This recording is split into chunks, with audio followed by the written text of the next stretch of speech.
Hola, ¿qué tal amigos de Mano Alzada? Hoy estamos con Ana Correa, que nos va a hablar sobre su nueva puesta en escena, María J. ¿Qué tal, Ana? ¿Cómo estás? Muy bien, muy contenta. Gracias por esta invitación y un saludo fraterno a todos aquellos que escuchan tu programa y que hoy día vamos a poder compartir lo que está haciendo Yuyashkani. Cuéntanos de qué trata María J. Bueno, María J. es un trabajo de investigación documental e histórico sobre María Jesús Alvarado Rivera, que nace en Chinchana, del 1878, y su vida social, cultural y política, ¿no? Y esa es una acción, es una conferencia escénica. Entonces me preguntarán, ¿pero cómo? ¿Es conferencia escénica? ¿No es una obra de teatro? Sí, yo les diría que ahora esta conferencia escénica se alimenta de los discursos contemporáneos de lo escénico, tal como lo hizo María J. con su trabajo pedagógico, porque ella también más adelante va a incursionar en el radioteatro, en el cine. La conocemos más como una mujer que funda el feminismo y que plantea el voto femenino, pero ella se va a reinventar a lo largo de sus 92 años.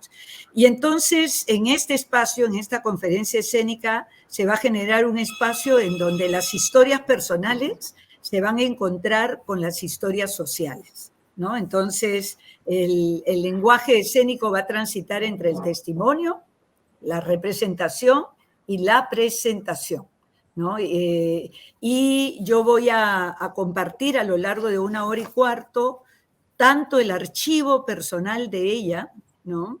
En el que ella va a trabajar de los 70 a los 90 años, o sea, con esa conciencia maravillosa de que era importante fortalecer o construir la memoria histórica de las mujeres que lucharon antes que ella. Ella va a construir una serie de artículos, fotografías, discursos, y yo me encuentro en la investigación con ella 100 años después de que ella hace esto, y me encuentro en lo mismo, ¿no? A través del teatro, de la música. Yuyashkani trabajando sobre la memoria histórica, trabajando sobre nuestras propias historias, ya que Yuyashkani está 52 años ya en la vida cultural del país. Entonces, María J. tiene de archivo, tiene de ficción, tiene de testimonio personal y tiene un diálogo con los espectadores, porque es una conferencia escénica creada especialmente para los comedores populares y para las ollas comunes, ¿no? Y se abre en Yuyashkani para compartirlo con nuestros espectadores también. ¿Y cómo, imagino que tú ya lo presentaste en los comedores, en otros espacios, cómo ha sido el recibimiento de la obra? Ha sido muy bello porque creo que algo que es importante ahora, ¿no? Después de la pandemia, en estos momentos tan difíciles de crisis económica, en donde en la pandemia las mujeres han tenido que estar en las casas con sus propios agresores muchas veces, ¿no? Justo estaba leyendo un informe que me llegó del movimiento de mujeres, que hay 26 partos casi forzados en niñas cada semana en Perú, ¿no? Entonces, estamos hablando de una condición de la mujer muy difícil, y sin embargo han sido los comedores populares, han sido las mujeres las que han sostenido a la familia y a la organización a lo largo de estos años tan difíciles.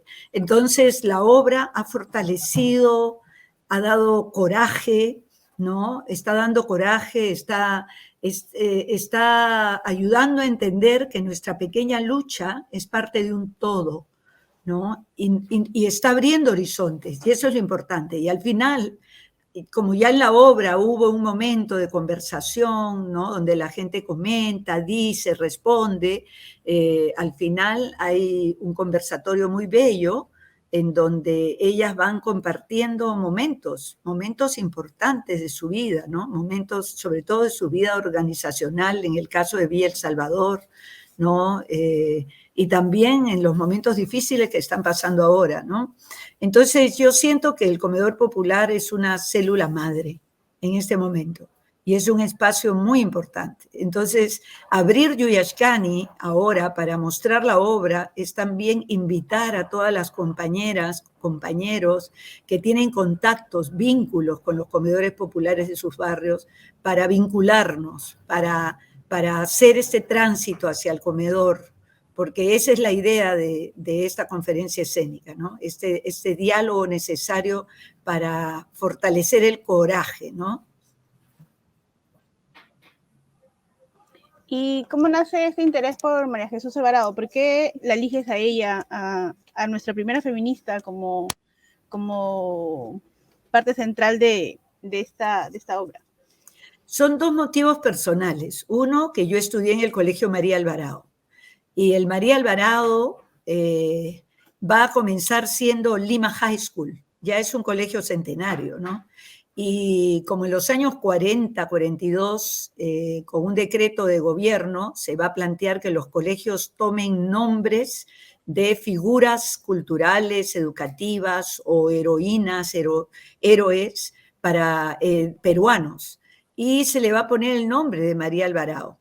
Cuando yo estudié ahí, en los años 60, 70, no había la claridad de quién se hablaba con María Alvarado. Se pensaba que era Marilis, la poeta, que también se llama María Alvarado.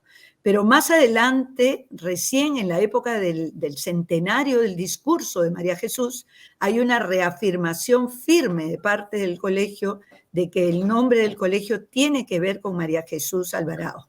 Entonces, yo estudio en la época en que había esta confusión, ¿no? Entonces, yo cuando empiezo a enterarme de la vida de María Jesús muchos años después, yo digo, pero yo, ¿por qué en el colegio no hemos sabido esto, no?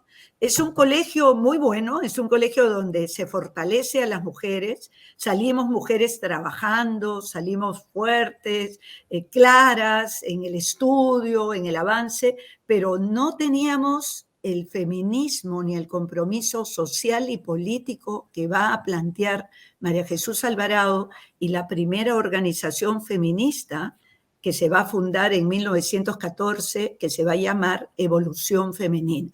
Entonces, ese feminismo de inicio va a tener claro su lucha por los derechos de todas las minorías.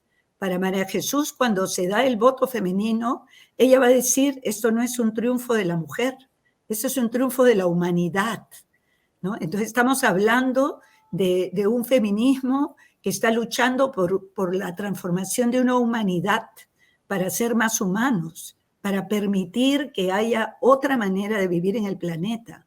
Entonces, esto por un lado es eso, que yo estudié en el María Alvarado, y por otro lado es cuando me entero que ella es chinchana. Entonces, yo tengo una vida muy larga de dejarme adoptar por la cultura afro, por mi maestro Vicente Vázquez, que me enseñó guitarra, Juanchi Vázquez, que me enseñó a bailar Son de los Diablos, Francisco Congo, la relación con el guayabo, con el Carmen, ¿no? O sea, yo soy parte de la comparsa de los hermanos Bayumbrosio, toco el violín, ¿no? En el Atajo de Negritos, y bueno, represento la gallina en la famosa obra de Yuyashkani y los músicos ambulantes. Entonces, tenía muchas cosas cuando yo me doy cuenta que ella era chinchana y que en Chincha no la conocen, ¿no? Entonces, siento con todas estas amistades y estos viajes que yo hago a Chincha, que era importante también ser un vínculo para conocer a María Jesús Alvarado. María Jesús Alvarado nos va a plantear en 1911 un discurso maravilloso, está en las redes, el feminismo, y ella va a cumplir lo que va a plantear ahí. Ella va a plantear 4 cosas importantes. En primer lugar, va a plantear el derecho al estudio. Y aquí yo tendría que decirle a todas mis compañeras, si alguna vez escucharon que un varón le decía a una mujer, cállate, tú no sabes, cállate, bruta, ¿no? Los hombres nos llevan 400 años de adelanto en el estudio universitario. Cuando María Jesús llega a Lima, en 1900, yo diría 6, 7, solamente se estudiaban 3 años de primaria. Las mujeres, el Estado solo nos daba 3 años de primaria, ¿no? Y estaba prohibido que las hijas de los obreros y los afrodescendientes estudiaran. Entonces ella se va a encontrar con un concepto de la mujer colonial, ¿no? Este concepto de que la mujer es emotiva, ¿no? No piensa, sino se deja llevar por las emociones, que la mujer es débil, que el mejor amigo de la mujer es el confesor, el cura, que la mujer se la debe alejar de la lectura, ¿no? Que la mujer criolla es símbolo de sexualidad. O sea, todo ese concepto que ella va a encontrar se va a rebelar contra ese concepto, ¿no? Y se va a volver autodidacta, porque con 3 años de primaria ella asume y se convierte, ¿no? Su propia formación. Pero después del discurso que ella da en 1911, habla de la educación para todas y todos, porque también los indígenas no tenían derecho a estudiar. Habla también de la ley de matrimonio, en donde las mujeres éramos objetos y no sujetos de derecho, ¿no? Cada derecho que hemos conseguido lo hemos luchado, nada nos ha sido concedido. El tercer planteamiento de ella era el trabajo. En aquel entonces, cuando ella llega a Lima, los maridos firmaban los contratos de trabajo y cobraban el sueldo de las mujeres. Las mujeres no estábamos capacitadas para hacer una serie de trabajos porque no teníamos derecho a la formación. Entonces ella pide al Estado que se le entregue trabajo, se le forme a la mujer y se le entregue trabajo, y finalmente en ese discurso va a pedir el derecho al voto. Entonces ella a lo largo de su vida, desde 1911 hasta 1971, que va a morir a los 92 años, va a encarnar cada una de las cosas, va a luchar, va a concretar lo que ella plantea. Entonces yo dije, en este momento en que los políticos, ¿no?, hombres y mujeres que asumen cargos, prometen tantas cosas, entran a ejercer y no cumplen nada, ¿no? Vamos a ver aquí a una mujer y a un movimiento de mujeres, porque ella no va a estar sola, ella va a organizar a las mujeres, ¿no? Después de tener evolución femenina, las mujeres se van a organizar para el sufragio en 1924 en una federación nacional. Entonces, vamos a verla a ella luchando por los indígenas, vamos a verla a ella luchando en contra de la contaminación del Cerro de Pasco Cooper Corporation en 1924, que ya empezaba la contaminación. La van a echar del país, va a irse a Argentina, 12, 13 años, y en Argentina va a unirse a la lucha de las mujeres argentinas, va a aprender mucho de ellas, ¿no? En la época en que ella va a estar en Argentina, las mujeres argentinas van a lograr que no se las eche del trabajo cuando se embarazan, van a lograr derecho a amamantar a sus hijos, van a lograr guarderías en los trabajos, van a lograr las 8 horas, o sea, va a estar ella metida en esto y va a regresar habiéndose enamorado del radioteatro, del teatro, del cine, y va a impulsar aquí una telenovela en Radio Nacional muy importante, que fue La Perricholi, que logró 150 capítulos de transmisión. Entonces, cuando yo hago la investigación, de verdad yo sentí que era ella, que ella se convertía en una precursora que nos pertenece, ¿no? Y que era como natural que yo me uniera a lo que ella inició en su archivo en 1971, ¿no? Ella deja ese archivo con todos los discursos, con los recortes de periódicos, con las fotografías. Entonces, la acción que yo hago, me di cuenta que yo no podía representar a María Jesús, que ella misma estaba hablando por ella misma, a través de sus fotos, a través de sus discursos, que ya están siendo publicados, ¿no? Y que además a través de una serie de gente que la ha investigado y cuyos estudios se han quedado en la universidad, en su gran mayoría, ¿no? Entonces, esta era la oportunidad de llegar a una espectadora que está sosteniendo en este momento este país y el planeta. O sea, las mujeres estamos sosteniendo la comunidad en esta época de pandemia, ¿no? Entonces, ahí viene esa decisión y ahí viene ese acercamiento a María J, ¿no? Yo le digo cariñosamente María J, ¿no? Porque la siento al costado, ¿no? Y el tiempo que transcurre en esa conferencia escénica es de cuándo a cuándo. Dura 1 hora y cuarto y en la conferencia va a haber por un lado archivo, tú vas a poder acceder al archivo, aparte de su archivo. Va a haber una parte donde voy a mostrar las fotos de ella, voy a dialogar con las fotos de su archivo. Va a haber otra parte testimonial mía de Chincha, ¿no? O sea, ¿qué encuentro de Chincha yo? ¿Qué tradiciones hay en Chincha ahora? ¿Qué pasó en Chincha cuando ella nació? Ella nace casi después de la guerra con Chile, ¿no? Te doy un pequeño ejemplo de qué pasaba en Chincha en esa época, cuando ella nace. En primer lugar, habían terratenientes, ¿no? La población que trabajaba era población esclavizada afrodescendiente. Los indígenas habían, en la época de la guerra con Chile, habían entrado a las guerrillas. Los afrodescendientes habían tomado algunas haciendas y los hacendados pagaban al ejército invasor para que les defiendan las tierras. O sea, mira nomás ahí todo lo que ella va a haber vivido. El papá va a ir perdiendo tierras poco a poco después de esa guerra, ¿no? Y se va a ir, va a decidir irse y va a abandonar a la esposa y a María Jesús. Las va a mandar a Lima para que se críen, termine de criarse con su hijo mayor. Entonces, Chincha me devela a mí también parte de la realidad en el Perú. O sea, ¿qué va pasando en estas vidas con los terratenientes? Entonces, de repente, conocer de Chincha, en un momento estoy revisando las fotos de María Jesús y ella está en una foto con las alumnas de su colegio, el colegio que forma Evolución Femenina, que se llamaba Moral y Trabajo. Y de repente empiezo a mirar a las niñas y había una niña afrodescendiente.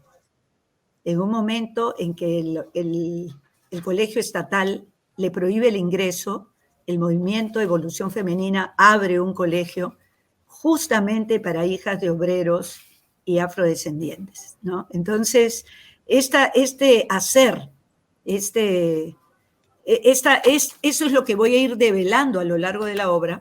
Y luego hay una parte, por supuesto, hay mucha teatralidad porque hay objetos de memoria y hay toda una parte de ficción, donde ya entro la ficción. Entonces voy a transitar entre la actriz que testimonia, la representación y la presentación, que son elementos nuevos que estamos experimentando dentro de lo que nosotros podríamos llamar que son discursos contemporáneos de lo escénico, ¿no? Tú mencionaste que María Jesús Alvarado era una mujer que tenía un discurso muy potente, muy feminista, evolucionado, para rendirle honor a su organización, Evolución Femenina, pero también era una mujer de acción, ¿no es cierto? No solamente se quedaba en el discurso, sino que hacía pedagogía desde donde estaba, Claro. e incluso pedagogía con hombres, ¿no? Porque su primera conferencia fue en la Sociedad Geográfica, llena de cientos de hombres que, bueno, que iban a escuchar sobre el feminismo por primera vez, tal vez. Por primera vez. Y como bien dices tú, un 90% de hombres. Y tú vas a ver más adelante fotos de ella del 1925, 12 o 13 años después, y el auditorio está lleno de mujeres, ¿no? Entonces tú sí te das cuenta que en 10, 12 años va a haber este camino que va a transgredir el orden social y simbólico patriarcal, ¿no? De oposición binaria masculino-femenino, público y privado, ¿no? Ella va a tomar una voz pública. Ella y a través de ella el movimiento de mujeres. En un momento en que nosotros no teníamos el derecho a la palabra, no teníamos el derecho, por supuesto, a ser parte de ninguna parte del Estado, ¿no? El movimiento femenino va a lograr por primera vez que las mujeres sean aceptadas en la beneficencia pública. Un logro impresionante, ¿no? Entonces, como te digo, en el discurso de ella claramente en 1911 vamos a ver cómo las mujeres, por ejemplo, no recibimos educación del Tahuantinsuyo, No recibimos educación del incanato, no recibimos educación del virreinato, de la colonia, ni de la república. Recordemos que la república comienza con población esclavizada, ¿no? No elimina la población esclavizada de la república, no da educación a la mujer el inicio de la república. Entonces, eso es lo que me parece a mí importante en el caso de ella y de esas grandes mujeres que, si se quiere, forman parte de esta memoria histórica de las mujeres que han luchado antes que nosotras, ¿no? Que han ido por la autoformación y que, como dices tú, han encontrado otros caminos de solidaridad, ¿no? Con los indígenas, con los niños, con los afrodescendientes, incluso en un momento, yo te diría, hasta con los grupos del LGTBIQ+, porque en un momento Evolución Femenina claramente dice que ellos están definitivamente por los derechos de los distintos. Seamos distintos a nivel de opción, de edad, de etnia. Entonces es un espacio muy claro de lo que ellas planteaban como feminismo, ¿no? Como te digo, buscando la conquista del crecimiento para ser mejores seres humanos.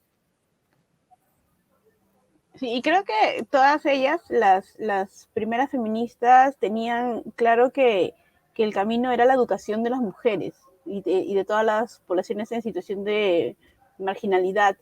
Y por eso mismo también crearon escuelas, incluso Miguelina Costa, una universidad socialista en la selva, en Iquitos. Y son mujeres igual que han hecho muchísimo por el Perú, por distintas poblaciones, pero que no son reconocidas y son poco estudiadas y son olvidadas. Y en la escuela, por ejemplo, no vamos a saber de ellas, así tengan, como tú mencionaste, el nombre de la escuela, no se habla de ellas ahí dentro, ¿no? Entonces ocurre nuevamente lo que ellas mismas hicieron, ¿no? Que hacer todo un círculo, una articulación fuera de la escuela misma para poder enterarnos de lo que hicieron todas estas mujeres. Claro, y en la obra intentamos también ir de lo individual a lo colectivo, de lo político a lo personal, del ayer en diálogo con el ahora, de la educación y el arte, ¿no? Y esa es la idea a partir de la presencia en espacio. Y te quería contar que yo estoy acompañada de jóvenes en el lado del lado visual y sonoro y de la composición. Gabriela Paredes ha compuesto la música y edita en vivo, en escena, conforme yo voy creando la ficción en el espacio, y está Silvia Tomotaki también en todo lo que es el archivo visual. Y entonces, estando la presencia de ellas dos jóvenes, hemos dialogado también las generaciones de ahora. Entonces, dentro de lo que es el archivo de María Jesús, al final se va a entremezclar con nuestro archivo, con mi archivo, ¿no? De los años 80, 90, 2000 y con el archivo de las jóvenes en los últimos 20 años. Entonces eso va a ser maravilloso porque estamos usando su propia idea de archivo, ¿no? Archivar todo lo que sea necesario, como vimos en el 14N, ¿no? Toda esta etapa cuando los jóvenes empezaban a lanzar y todo se transmitía y todo se hablaba y se contactaban, ¿no?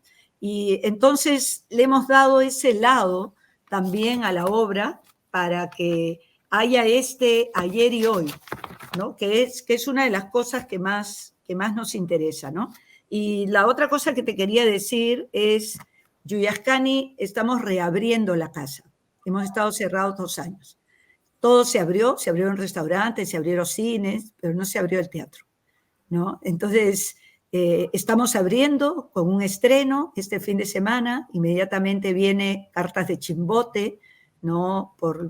En homenaje a José María Arguedas, luego vienen los 40 años de los músicos ambulantes, luego viene Concierto Olvido para cerrar el año, pero lo que nos da mucha fortaleza es estrenar y acompañarnos del repertorio, que es lo que nos ha ayudado todos estos años, ¿no?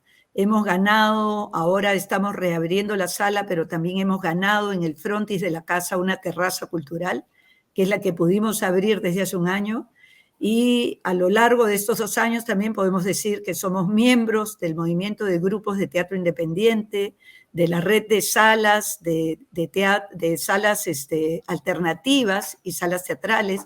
Todo esto nacido en el lado virtual, ¿no? Nacido en todo ese contacto que se abrió y que le tuvimos que hacer frente a la pandemia. Entonces, te digo que para nosotros es de mucha alegría abrir este fin de semana la casa y reencontrarnos con nuestros espectadores. Sí, felicitaciones por eso. Cuéntenos qué días se van a darle qué días va a dar la obra y el horario, los precios, la dirección, todo. Muy bien, vamos a estar en la casa desde mañana jueves 17, viernes 18, sábado 19, domingo 20, todos los días a las 8 de la noche. La venta de entradas pueden entrar al Facebook de Yuyashkani, al fanpage, y ahí contactarse con el correo, ¿no? entradas@yuyashkani.org o llamar al teléfono 263-4484. Hay precios especiales para grupos y hay una entrada general de 35 y para estudiantes de 25 soles. Y los grupos, bienvenidos. Y compañeras de los comedores populares o ollas comunes nos escriben y por supuesto las invitamos y generamos el puente necesario para poder seguir difundiendo la obra donde queremos, que es en sus propios espacios. Excelente, Ana, muchas gracias. Creo que hay un revival de feministas en estos meses. Hemos visto, por ejemplo, un libro sobre la Mariscala, luego una obra de teatro, nuevos libros sobre Flora Tristán, todo, homenajes a Miguelina Costa, y ahora esta obra también completa todo este panorama de renovar y restaurar de alguna forma el conocimiento perdido sobre las feministas en el Perú, que en general está en los libros, pero tiene que estar también en el teatro, tiene que estar en las calles, tiene que estar en la música, ¿no? Que es lo que estamos viendo actualmente. Y bueno que esta obra sea parte de toda esta articulación de conocimiento feminista que se está dando y que es muy político y que es importante en estos tiempos de neofascismos que están surgiendo.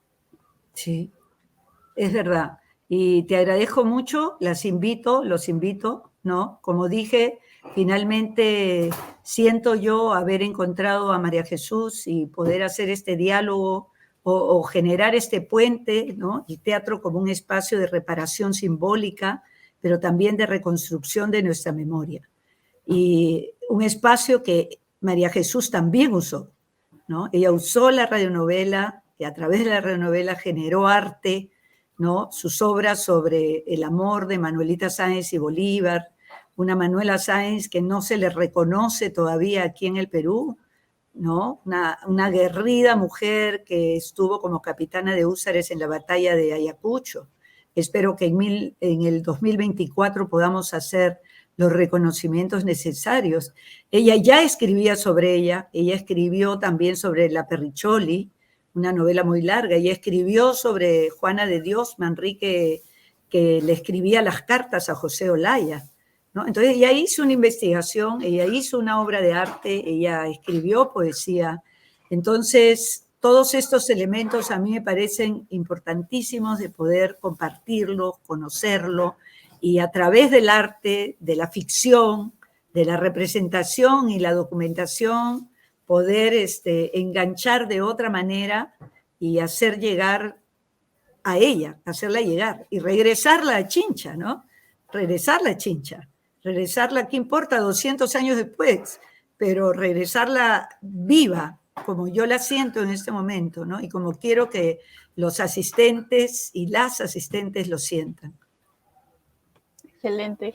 Muchas gracias, Ana. Ya saben, no se olviden, jueves, viernes, sábado, domingo de noviembre que vienen. Y ya nos vemos luego con nuevas obras de Yuyashkani que van a seguir hasta fin de año, ¿no? Sí, hasta fin de año. Muchas gracias. Gracias a todos. Hasta Nos luego. vemos.